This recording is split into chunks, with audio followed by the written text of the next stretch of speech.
Hello guys, welcome back to the channel. और आज की वीडियो में हम लोग अपना नेक्स्ट चैप्टर अकाउंटेंसी का स्टार्ट करने वाले हैं, जिसका नाम है बेसिक अकाउंटिंग टर्म्स। ओके, तो ये हमारा सेकंड चैप्टर है। फर्स्ट चैप्टर हमारा ऑलरेडी अपलोडेड है हमारे चैनल पे, तो आप जाके वहाँ पे देख सकते हो। ओके, और आज से हम अपना सेकंड चैप्टर स्टार्ट कर रहे हैं। इस वीडियो में आपको 10 बेसिक अकाउंटिंग टर्म्स देखने को मिलेंगी। बाकी की अकाउंटिंग टर्म्स हम नेक्स्ट वीडियो में कवर करेंगे। तो ये फर्स्ट पार्ट है। ओके, तो चलिए स्टार्ट करते हैं। मैंने यहाँ पे आपके लिए नोट्स ऑलरेडी प्रिपेयर कर लिए हैं, आप इनसे पढ़ सकते हैं। तो हम इन्हीं से ही पढ़ेंगे। चलिए स्टार्ट करते हैं।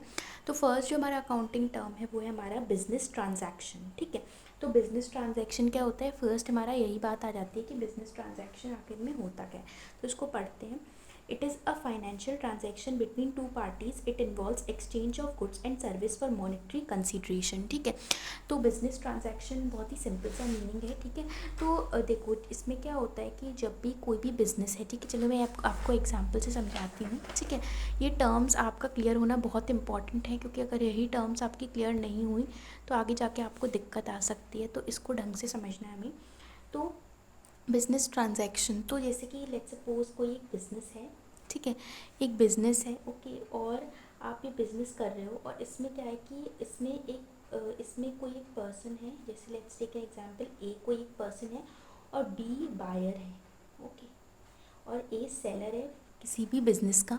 ठीक है, तो वो क्या करता है कि पहले उसने ए ने, जैसे लेट्स सपोज सी है, एक और पर्सन है, तो ए ने पहले ये गुड्स बेचने के लिए बाहर ये कुछ गुड्स खरीदे। उसने ये सी से गुड्स खरीदे। ठीक है, किसने? ए ने आगे बेचने के लिए। फिर उसने ये गुड्स किसको बेचे? बी को बेचे। तो ए ने ये गुड्स सी से किसी पैसों के लिए खरीदे होंगे। Let's take an example, 10,000 rupees में गुड्स को खरीदा।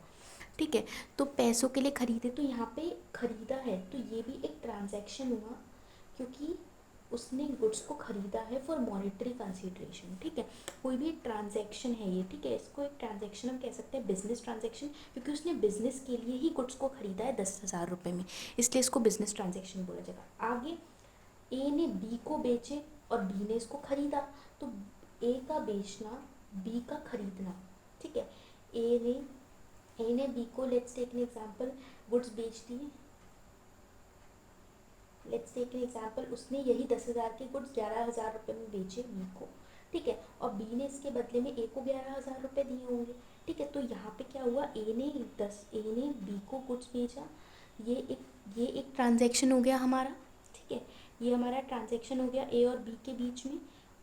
ए ने बी को गुड्स बेचे, ये ट्रांजैक्शन हो गया ए और बी के बीच में। और बी और ए के बीच में भी एक ट्रांजैक्शन हुआ है, बी ने ए को उसी गुड्स के बदले में पैसे हुए। तो ए और बी के बीच में जो ट्रांजैक्शन हुआ है यही पैसों का, इसको हम फाइनेंशियल ट्रांजैक्शन कहते हैं। ओके, तो ये फर्स्ट डेफिनेशन आपको क्लियर होगी होगी। It is a financial transaction between two parties. It involves exchange of goods and service for monetary consideration. Consideration का क्या मतलब होता है? ओके, तो कंसिड्रेशन का मैं आपको मतलब बताती हूँ। कंसिड्रेशन बहुत ही सिंपल सा मीनिंग होता है, ए है, बी है। ठीक है, जैसे कि मैंने अभी आपको बताया था, ए हमारा सेलर था, बी बायर। ए ने बी को गुड्स बेचे 10,000 रुपये की। ठीक है, ये एक एग्जांपल है। अब ये एक अलग एग्जांपल था, अब ये अलग एग्जांपल है कि ए है सेलर, बी है बायर। ए ने लेट्स सपोज बी को 10,000 रुपये के गुड्स बेचे। बी ने उसके बदले में ए को 10,000 रुपये दिए होंगे। ठीक है, रुपीज़ दिए बी ने। ठीक है, तो यहाँ पे क्या हुआ? ए ने बी को गुड्स दिए। ठीक है, और बी ने उसके बदले में 10,000 रुपये सेलर को दिए। ठीक है, तो यहाँ पे क्या होता है? कंसिडरेशन का ये मतलब होता है कि ए अगर अपने गुड्स दे रहा है बी को, तो उसके बदले में बी भी पैसे दे रहा है। समझ में आया? तो दोनों जने क्या है कि ए और बी दोनों, अगर ए गुड्स दे रहा है बी को, तो बी भी उसके बदले में पैसे दे रहा है। ठीक है, तो ए के लिए कंसिडरेशन क्या हो गया? 10,000 रुपये। समझ में आया? वो अपने गुड्स दे रहा है, तो ए के लिए कंसिडरेशन बी की तरफ से 10,000 रुपये होगा। ठीक है, क्योंकि उसको अपने गुड्स बेचने के बदले में जो चीज़ मिल रही है, 10,000 रुपये मिल रही है, वही ए का कंसिडरेशन हो गया। समझ में आया? और वैसे ही बी के लिए, बी अपने 10,000 रुपये दे रहा है, तो बी को उन 10,000 रुपये देने के बदले में क्या मिल रहा है? गुड्स मिल रहे हैं। तो बी के लिए क्या कंसिडरेशन हो गया? गुड्स। समझ में आई इतनी बात? ठीक है, तो आप जो बदले में हम देते हैं गुड्स को, जैसे गुड्स के बदले में अगर सेलर को गुड्स के बदले में पैसा मिल रहा है, तो सेलर के लिए कंसिडरेशन पैसे हो गए। और अगर बी जो है उसको गुड्स मिल रहे हैं पैसे देने की वजह से, तो पैसे के बदले में उसको गुड्स मिल रहे हैं, तो बी के लिए कंसिडरेशन क्या हुआ, गुड्स हुआ। तो यही है, ठीक है।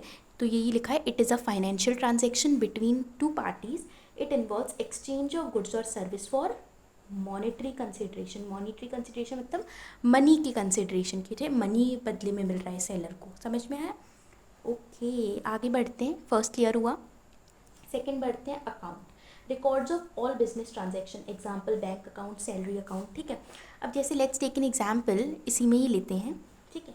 अब मैं आगे और अच्छे से बना देती हूँ, ठीक है। ए है और बी है, ए सेलर है, बी बायर है, ठीक है। बी बायर है और ये सेलर है, ठीक है। तो मैंने अभी आपको बताया था कि ए ने 10,000 रुपये की गुड्स दिए।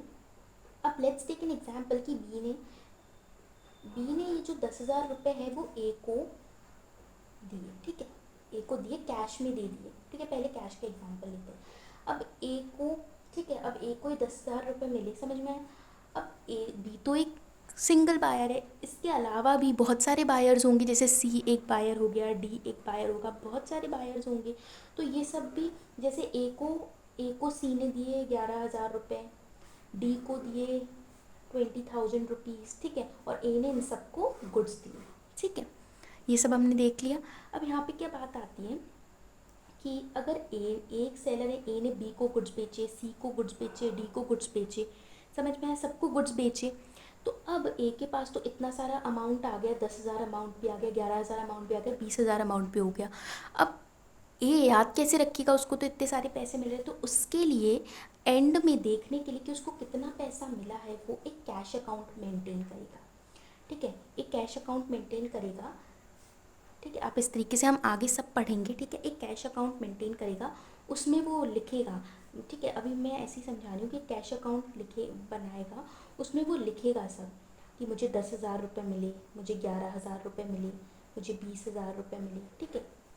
समझ में आया, सब वो लिखेगा। तो ये जो एक एक अकाउंट जो हम आगे सीखेंगे बनाना, तो वही उस अकाउंट में सब चीज़ों को लिखना कि सब सारे रिकॉर्ड्स, कितना पैसा मिला हमें, कितना पैसा गया, उन सब की एक रिकॉर्ड मेंटेन करना ही अकाउंट कहते हैं। तो इतनी बात क्लियर होगी अकाउंट अच्छे से, ठीक है। तो अकाउंट से ही होता है record of all business transactions, ठीक है। Record of all business transaction, example bank account. ऐसे ही सैलरी अकाउंट भी होता है। अगर हमारे बिजनेस में कोई काम कर रहे हैं एम्प्लॉयज़, तो हम उनको सैलरी दे रहे हैं, तो हमने बी को सैलरी दी, सी को सैलरी दी, डी को सैलरी दी, तो सब लोगों को जो सैलरी हम दे रहे हैं उनका भी, जिससे हमें ध्यान में रहे कि हमने किन किन को सैलरी दी है, कितनी सैलरी दी है, वो उसके लिए हम एक रिकॉर्ड मेंटेन करते हैं। समझ में आया, सैलरी अकाउंट। तो ऐसे ही और भी बहुत सारे अकाउंट होते हैं, ये तो मैंने 2 एग्जाम्पल्स लिए, हम आगे इनको बनाना भी सीखेंगे। क्लियर? थर्ड में आते हैं। थर्ड है हमारा कैपिटल। कैपिटल क्या होता है? Amount invested by the proprietor owner, it can be in the form of cash और asset, it is a liability of business. अब मैं इसको अच्छे से समझाती हूँ, ठीक है। कैपिटल कैसे, इन बेसिक टर्म्स का आपको समझना बहुत ज़रूरी है, क्योंकि आगे जब हम अकाउंट्स प्रिपेयर करेंगे तो इन सबको हमें अच्छे से आना चाहिए। क्लियर? अब कैपिटल हमें समझना है कि कैपिटल क्या होता है। अब जैसे ए सेलर है, इसका एक खुद का बिजनेस है, ठीक है। इसने उस बिज़नेस को, अब उसने सोचा कि चलो मैं एक मेडिसिन की शॉप ओपन करता हूँ, ठीक है। तो इसके लिए उसने सोचा कि मुझे तो बहुत सारी चीज़ें लगेंगी, ठीक है। मुझे मेडिसिन की अगर मुझे शॉप ओपन करनी है तो सबसे मोस्ट इम्पॉर्टेंट मुझे कैश चाहिए होगा मेडिसिन ख़रीदने के लिए, ठीक है। उसके बाद शॉप के लिए, शॉप मुझे चाहिए होगी तो उसके लिए मुझे रेंट पे करना पड़ेगा, मुझे एक शॉप चाहिए होगी, ठीक है। मुझे रेंट पे करना पड़ेगा अगर मैं शॉप रेंट पे ले रहा हूँ, तो ऐसे ऐसे उसको बहुत सारी चीज़ें चाहिए होंगी। कैश चाहिए होगा उसको फ़ैन चाहिए होगा अच्छे से, ठीक है, अच्छे से प्रॉपर कंडीशंस रहें, तो फ़ैन चाहिए होगा उसको, और भी फर्नीचर थोड़ा सा चाहिए होगा अपनी बिज़नेस में, ठीक है। ये सारी चीज़ें चाहिए होंगी, ठीक है। ओके, ये तो मैंने एक एग्जांपल लिया कि अगर कोई सेलर कहीं और से कुछ चीज़ों को ख़रीद रहा है तो ये होता है, उसको एक फ़र्नीचर चाहिए होगा, फ़ैन चाहिए होगा, कैश चाहिए होगा, ठीक है। तो अब क्या है कि कैश उसने लगाया, ठीक है, फ़ैन लगाया, फर्नीचर लगाया, ये सब क्या है? ये उसका एसेट है, ठीक है, उनके एसेट है। एसेट क्या चीज़ें होती हैं? एसेट वो चीज़ें होती हैं जो आपके बिजनेस में, बिजनेस को आगे बढ़ाने में हेल्प करती हैं। समझ में आया? यही इसमें लिखा है। ठीक है, तो कैश ये होता है, फैन ये होता है, फर्नीचर ये होता है, ये सब अभी एसेट हैं। समझ में आया? जो हम आगे पढ़ेंगे कि एसेट क्या होता है। ठीक है, अभी तो आप इतना समझो, इनको हम एसेट कहते हैं। जो भी चीज़ें हम इन्वेस्ट करते हैं, कैश, फैन, फर्नीचर, ये सब एसेट है। ठीक है, तो हम कैपिटल समझ रहे थे। तो कैपिटल क्या होता है? अब यहाँ पे जो सेलर है, इसने ये कैश लगाया अपनी बिजनेस में। ठीक है, गुड्स के लिए उसने कैश लगाया, गुड्स मेडिसिन खरीदने के लिए। फिर मेडिसिन के लिए उसने सोचा मुझे पैकेजिंग कॉस्ट लगेगी। ठीक है, मेडिसिन को अच्छी अच्छी अच्छी सेफ जगह रखें, अच्छी कंडीशंस बने, इसलिए उसने मेडिसिन पे पैकेजिंग लगेगी, तो उसके लिए उसने इन्वेस्ट किया। तो ये सब जो उसने कैश लगाया, ठीक है, उसने पैकेजिंग किया, शॉप खरीदने के लिए उसने जो रेंट लगाया, तो ये सब चीज़ें क्या होती हैं? ये सब कैपिटल है। ठीक है, जो प्रोप्राइटर बिजनेस में इन्वेस्ट कर रहा है। ठीक है, बिजनेस में सबसे मोस्ट इम्पॉर्टेंटली कैश इन्वेस्ट करता है। ठीक है, कोई भी ओनर होता है तो ये कैपिटल होता है। ठीक है, तो यही इसमें लिखा है कि amount invested bye proprietor owner, it can be in form of cash या फिर एसेट। एसेट मैंने क्या बताया?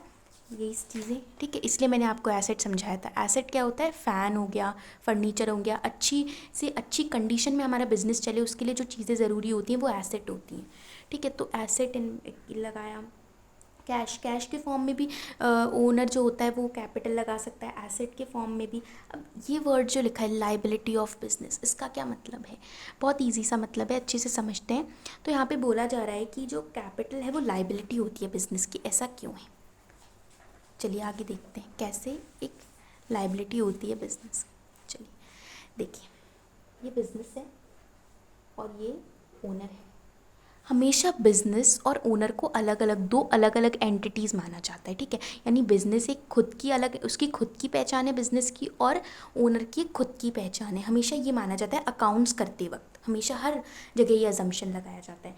अब ओनर ने cash, let's take an example, 10,000 रुपये इन्वेस्ट करा एक छोटा सा बिजनेस के लिए, अभी स्टार्ट करने के लिए 10,000 रुपये इन्वेस्ट किया। तो अभी बिजनेस ओनर ने ये इन्वेस्ट किया ये बिज़नेस के ऊपर। ठीक है, तो अब आप एक बात खुद सोचो, अब बिज़नेस के ऊपर ये इन्वेस्ट करा है, तो क्या बिज़नेस की ये लाइबिलिटी नहीं बनती कि जो भी वो, अब जो भी इन पैसों से, अभी 10,000 रुपये इन्वेस्ट करके, जैसे बिज़नेस, ये मेडिसिन का ही बिज़नेस ले लेते हैं, मेडिसिन बेच के अगर बिज़नेस ने 12,000 रुपीज़ कमाए हैं अभी तक, तो उसकी क्या ये लाइबिलिटी नहीं बनती कि वो ओनर को ये वापस करे? बनती है ऑब्वियसली, ओनर ने यहाँ पे पैसा लगाया, तो अब बिज़नेस के ऊपर लाइबिलिटी होगी। लाइबिलिटी का मतलब होता है रिस्पॉन्सिबिलिटी। बिज़नेस के ऊपर ये रिस्पॉन्सिबिलिटी होगी कि उसको वो पैसा ओनर को वापस करना है। तो ये जो पैसा उसने लगाया, इसको मैंने अभी आपको बताया क्या होता है? कैपिटल होता है। तो उसकी ये लाइबिलिटी है, रिस्पॉन्सिबिलिटी है कि वो उस ओनर को वापस करे ये पैसा। क्लियर होगी इतनी बात? तो यही इसमें लिखा है कि amount invested by proprietor owner in cash, okay, it can be in form of cash or asset, it is liability of business. clear? okay, clear। आगे मूव ऑन करते हैं। नेक्स्ट हमारा है ड्राइंग्स। ड्राइंग्स क्या होता है? Cash withdrawn bye proprietor from business for personal use. ठीक है, ड्राइंग कैश जो भी प्रोप्राइटर बिजनेस से पर्सनल यूज़ के लिए निकालता है उसको ड्राइंग कहते हैं। इसमें एग्जाम्पल ले लेते हैं। ये ओनर है, ये बिज़नेस है, इसने 10,000 रुपये मेडिसिन के लगाए थे। ठीक है, अब बिज़नेस और ओनर अलग अलग दो पर्सन्स होते हैं। ठीक है, अब ओनर को, जैसे लेट्स टेक एन एग्जांपल, इसको एक कार खरीदनी है, तो इसने बिज़नेस से थोड़े से पैसे ले लिए, बिज़नेस से थोड़े से पैसे ले लिए। तो अब ये जो प्रॉपराइटर है, प्रॉपराइटर मतलब ये जो ओनर है, इसने अपनी खुद के खर्चों के लिए बिज़नेस से पैसा निकाला है। इसी को ही खुद के खर्चों के लिए जब ओनर बिज़नेस से पैसा निकालता है उसको हम कहते हैं ड्राइंग्स। समझ में आया? तो इसमें लिखा है cash withdrawn by proprietor for from business for personal use, it is drawings. Clear? Okay, fifth में चलते हैं। Liability, amount which business owes to outsiders. ठीक है, अब बिजनेस, यहाँ पे तो बिजनेस के बारे में लिखा है, मैं एक शॉर्ट आपको अच्छे से बताती हूँ। लाइबिलिटी का मतलब सीधे शब्दों में रिस्पॉन्सिबिलिटी होता है। ठीक है, रिस्पॉन्सिबिलिटी, तो अमाउंट जो कि बिजनेस ओज टू आउटसाइडर, ओज का मतलब होता है ऐसा अमाउंट जो कि बिज़नेस को बाहर वालों से उसने उधार लिया है और बाहर वालों को अभी बिज़नेस को वो वापस करना है। ठीक है, जैसे अभी मैंने आपको बताया था। ठीक है, ये अभी जैसे मैंने अभी आपको बताया था कि ओनर ने यहाँ पे 10,000 रुपये लगाए, तो बिज़नेस की ये लाइबिलिटी है कि वो उसको वापस करना है। ऐसे ही क्या होता है, ओनर ओनर जो ऐसे क्या होता है कि जो बिज़नेस है वो बिज़नेस को बहुत सारे लोग बिज़नेस ढंग से चले, इसके लिए क्या होता है वो ओनर बिज़नेस के लिए वो क्या लेता है, लोन वगैरह लेता है बाहर से।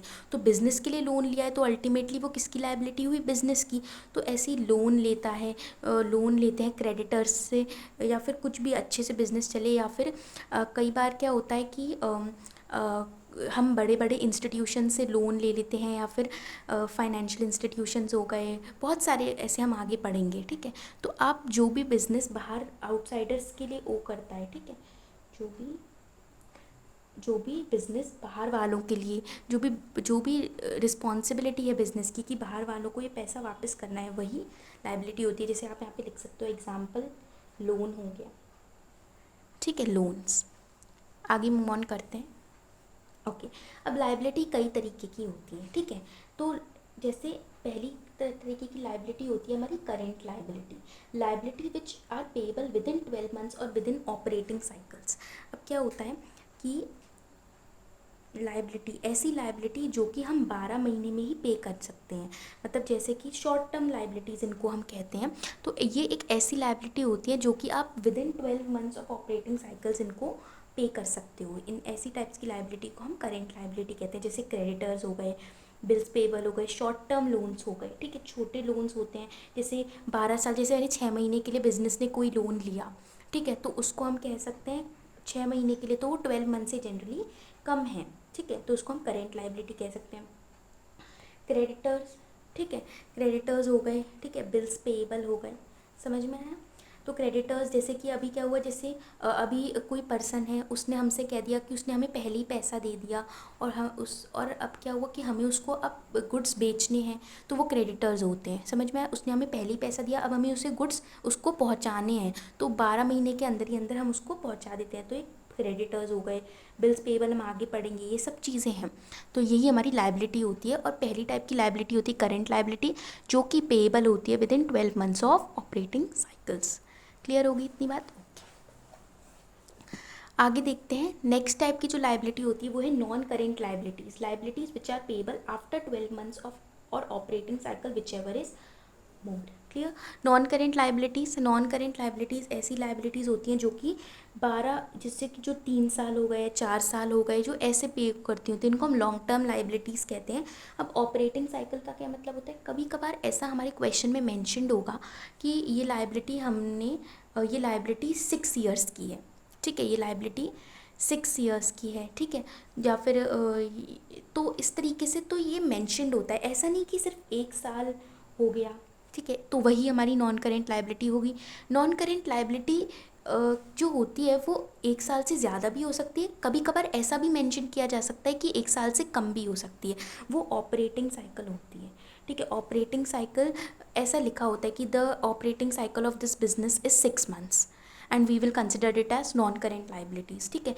तो इस तरीके से ऐसे मेंशन रहा जाता है। तो जो भी ज़्यादा होता है, ऑपरेटिंग साइकिल अगर ज़्यादा है या 12 मंथ्स, 1 साल ज़्यादा है, तो अभी 1 साल ज़्यादा है तो उसको हम नॉन करेंट लायबिलिटीज़ में डाल देंगे, समझ में। वैसे अभी तो आप इतना समझ लो कि ऐसी ऐसी लायबिलिटीज़ जो कि पेएबल होती हैं आफ्टर 12 मंथ्स और operating cycles which ever is मोर, ठीक है, जनरली 1 साल ही होता है, ठीक है। ओके, तो 12 मंथ से कम में जो पे किया रहता है वो करेंट लायबिलिटीज़ होती हैं, और non current liabilities which are payable after 12 months. Clear. आगे मूव ऑन करते हैं। सिक्स्थ वाला है हमारा asset, economic resources of an individuals और organisation which can be expressed in terms of money. Assets क्या होते हैं, एसेट्स जैसे कि मैंने अभी आपको बताया, जो आपकी अभी हमने पहले वाले एग्जाम्पल में देखा था, ऐसे रिसोर्सेज हमारे ऑर्गेनाइजेशन के जो कि मनी के टर्म्स में हम उनको कन्वर्ट कर सकते हैं, ठीक है, जो कि हमारी बिजनेस को ग्रो करने में हेल्प करते हैं, ठीक है, हमारी बिजनेस को ग्रो करने में हेल्प करते हैं। अब ये इसका क्या मतलब है, विच can be expressed in terms of money. अब यहाँ पे क्या होता है, जो हमारा कैश भी एक एसेट होता है, समझ पाए, क्योंकि ये भी हमारी बिजनेस को ग्रो करने में हेल्प करता है। तो कैश ये क्या होता है, ये टर्म्स ऑफ मनी में एक्सप्रेस किया जा सकता है, मतलब कि कैश जो है, ठीक है, ये कैश आप क्या होता है कि ये जो कैश है इसको भी हम कह सकते हैं हमारा एसेट है, लेकिन ये क्या है कि हमारा हम कह सकते हैं कि इसमें कन्वर्ट हो जाता है, मतलब ये है एक तरीके से मनी के टर्म्स में हम इसको कन्वर्ट कर सकते हैं। वैसे ही हमारा हम कह सकते हैं कि जो भी मनी के टर्म्स में कन्वर्ट किए जा सकते हैं ऐसे हम उनको कैश कैश कह सकते हैं, ठीक है। तो हम कह सकते हैं ऐसे जो कि ऐसे एसेट जो कि कैश में हम कन्वर्ट कर सकते हैं उनको 12 महीने के अंदर ही अंदर, मतलब जो 1 साल के अंदर ही अंदर हमें कैश कमा के दे दें, ऐसे एसेट्स को हम क्या कह सकते हैं, करेंट एसेट्स कहते हैं, ठीक है। ओके, ठीक है। अब जैसे कि हम कह सकते हैं कैश है या फिर कैश एंड कैश इक्विवेलेंट है। तो यहाँ पे हम कह सकते हैं कि जैसे हमने उसमें पैसा लगाया, बिज़नेस में पैसा लगाया, कैश हमने पैसा लगाया किसी बिज़नेस में, अब वही बिज़नेस हमें 12 मंथ्स के अंदर ही अंदर कमा के दे देगी पैसा। तो ये हमने क्या हुआ कि हमारा जो कैश है वो कैश में कन्वर्ट हो गया 12 महीने के अंदर ही अंदर, तो हमारा करंट एसेट है। तो ऐसा एसेट जो कि कन्वर्ट किया जा सकता है 12 मंथ्स के अंदर ही अंदर कैश में, उसको हम करेंट एसेट कहते हैं। क्लियर हुआ। नॉन करेंट एसेट क्या होता है, विच can be converted after 12 months, ठीक है। ऐसे एसेट्स जो कि 12 मंथ्स के बाद हमें पैसा कमा के दे, उसको हम नॉन करेंट एसेट्स कहते हैं, ठीक है। अब नॉन करेंट एसेट्स में बड़े बड़े एसेट्स आ जाते हैं, जैसे लैंड एंड बिल्डिंग, ठीक है। लैंड हो गया, बिल्डिंग हो गया, फर्नीचर हो गया, ठीक है। अब आप खुद सोचो, लैंड और बिल्डिंग, फर्नीचर, ये सब बनने में कितना टाइम लगता है, ठीक है। तो ये नॉन करेंट एसेट्स हैं, ठीक है। ये कैश में इतनी जल्दी कन्वर्ट नहीं हो सकते। अब मैंने ऐसा क्यों बोला, अब बिल्डिंग है, बिल्डिंग बनने में कम से कम 1 साल तो लगेगा ही, ओके। बिल्डिंग बनने में हमें 1 साल तो लगेगा ही कम से कम, ठीक है। तो बिल्डिंग बनने में तो 1 साल बनने के बाद फिर जब हम अगर उसको बेच रहे हैं तो वो कैश में कन्वर्ट होने में कम से कम उसको 1 साल का तो टाइम लग ही रहा है। तो इसलिए हम कह सकते हैं कि ये है करेंट एसेट होता है। इसका एग्जाम्पल एक बिल्डिंग भी हो सकता है, ठीक है, फर्नीचर हो गया, समझ में आया। ऐसी करेंट एसेट्स जैसे कैश है, अगर हमने कैश बिजनेस में लगाया तो वो हमें 1 साल के अंदर ही अंदर हमें पैसा कमा के दे देगा, तो इसलिए वो करेंट एसेट में आ जाता है, क्योंकि वो हमें कैश 12 मंथ्स के विद इन ही कमा के दे रहा है। समझ में आया। ओके। नॉन करेंट एसेट्स में अब तीन टाइप के एसेट्स हमारे उसमें नॉन करेंट एसेट्स के अंदर आते हैं। जैसे फर्स्ट टाइप का जो नॉन करेंट एसेट में जो टाइप है वो है हमारा fixed asset. Asset which are purchase with a view to produce goods, they are not meant for resale. अब एसेट्स हम कह सकते हैं जो कि हम परचेज करते हैं with a view to produce goods, they are not meant for resale. ऐसे गुड्स जो कि हम गुड्स की प्रोडक्शन करने के लिए जो हम परचेज करते हैं वो हम कह सकते हैं वो फिक्स्ड एसेट्स होते हैं। कभी कभार क्या होता है, हम लैंड एंड बिल्डिंग जो होते हैं वो बनाते हैं रीसेल के लिए, तो वो हमारे नॉन करेंट एसेट्स में आ जाते हैं, नॉन करेंट एसेट्स में आ जाते हैं। लेकिन अगर हम गुड्स को परचेज कर रहे हैं, ऐसे किसी एसेट को अगर हम परचेज कर रहे हैं अपनी गुड्स की प्रोडक्शन के लिए, तो वो फिक्स्ड एसेट में आएगा। तो लैंड एंड बिल्डिंग हमारा नॉन करेंट एसेट भी हो सकता है अगर हम उसको बेच के पैसा कमाने की सोच रहे हैं, लेकिन अगर हम उससे गुड्स की प्रोडक्शन करने के लिए सोच रहे हैं तो वो फिक्स्ड एसेट के अंदर आएगा। सब लैंड एंड बिल्डिंग, फर्नीचर हो गया, कंप्यूटर्स हो गए, क्लियर। उसके बाद नेक्स्ट आता है tangible assets, assets which can be seen और टच्ड। एसेट्स जो कि हम जिनको देख सकते हैं, उनको टच कर सकते हैं, वो टैंजिबल एसेट्स होते हैं। जैसे लैंड एग्जाम्पल हो गया, बिल्डिंग एग्जाम्पल हो गई। इन एसेट्स को हम देख भी सकते हैं और छू भी सकते हैं। Intangible assets which can not be seen but can only be felt. ऐसे एसेट्स जिनको हम देख भी नहीं सकते, ना ही हम उनको टच कर सकते, बस हम उनको फील कर सकते हैं। जैसे पेटेंट कॉपीराइट। पेटेंट कॉपीराइट क्या होता है, जैसे मैं आपको एग्जांपल देती हूँ। जैसे क्या हुआ, एक म्यूज़िक इंडस्ट्री है, एक एग्जांपल लेते हैं। एक कोई म्यूज़िक इंडस्ट्री है, आप सब लोग म्यूज़िक सुनते होंगे, तो कोई एक म्यूज़िक है, ठीक है। तो एक पर्सन ने एक म्यूज़िक बनाया, ठीक है। अब उसने कहा कि ये म्यूज़िक तो मैंने अपनी मेहनत से बनाया, इसलिए मैं इस पर कॉपीराइट लगा देता हूँ, ठीक है।